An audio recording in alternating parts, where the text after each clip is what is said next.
fiquei impressionado, até se a Patrícia puder falar um pouco.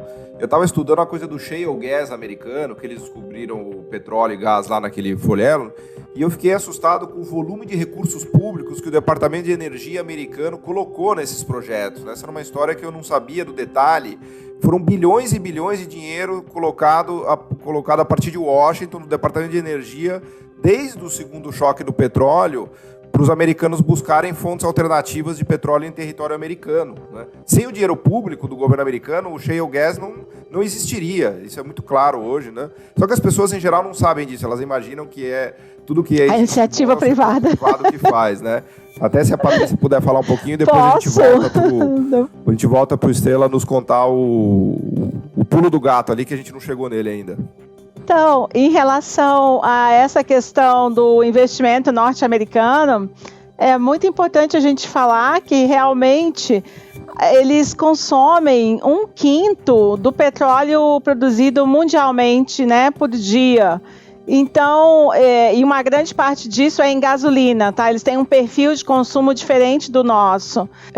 Como eles consomem muito petróleo, era urgente para eles, a partir do momento que eles se tornaram importadores de petróleo, né, de derivados, ter como tirar essa dependência do Oriente Médio. Então, realmente, eles tinham que fazer esse investimento. Agora, o que acontece com o não convencional, Paulo? E é muito importante falar. O não convencional, ele é um paliativo. Por quê? São grandes áreas, são bacias inteiras, onde você tem depositadas formações rochosas que... Desculpa, o que você chamou de o não convencional seria o shale? Desculpa a minha ignorância. O shale é um tipo de não convencional. O shale é um tipo e o tight oil é outro tipo. Os americanos têm o shale gas e o tight oil. O Canadá, por exemplo, tem as tar sands, as areias bituminosas, né? Então, realmente, desculpa, é bom falar numa linguagem mais clara, né? Porque... fala um pouquinho mais disso pra gente entender, porque a gente tem aqui a honra de ter dois grandes, incríveis geólogos, então vamos aproveitar a aula. Explica pra gente em 1 minuto a diferença do tight, do shale... Depois vai editar isso, né, Paulo? Mas eu sou obrigado, já que você falou que estão com 2 geólogos falando essa coisa toda, eu sou obrigado a contar uma piada que os engenheiros têm em relação aos geólogos. Por favor, isso não vai ser editado, não. A piada é a coisa mais importante da conversa. E os engenheiros dizem para nós o seguinte: quando 2 geólogos concordam, ambos estão errados. Né? E quando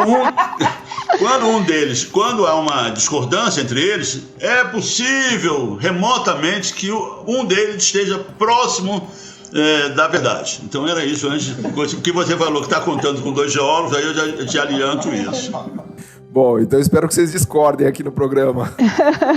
Então, agora estou com a responsabilidade. Vai ser difícil eu discordar dele. O que acontece? Então, falando do não convencional, né? O shale gas, né, o folhelho, ele é uma rocha que é formada, então, como o Estrela falou, num ambiente mais calmo, onde você tem a matéria orgânica se depositando ali, ficando preservada sem oxigenar, sem deteriorar, e você tem os minerais de argila, né? Então, você tem uma rocha que ela é porosa, tá? Tem um espaço poroso, mas ela não é permeável. Esse espaço poroso não está interconectado. E o petróleo, ele vai ficar, e o petróleo e o gás, né? Eles vão ficar nos poros da rocha, né? Quando está... o gás pode estar dissolvido no petróleo, ou o gás pode estar sozinho, porque você já teve um craqueamento aí, já uma temperatura elevada que craqueou o óleo para gás. O que acontece? Então, o shale, antes a gente fosse falar no ambiente que a gente vivia, dos convencionais, o shale era a nossa rocha geradora. O que eles estão indo buscar é a geração lá do hidrocarboneto, lá na rocha geradora, estão fazendo poços, usando a tecnologia mais moderna, né, de poços horizontais, fazendo poços, fazendo fraturamento hidráulico, tá, para poder produzir um pouco desse petróleo que está lá dentro. Mas isso é em escala de bacia que isso acontece, essas formações. É importante? Qual o problema aí? O problema, como eu te falei, é que originalmente essa rocha tem poros que não se conectam.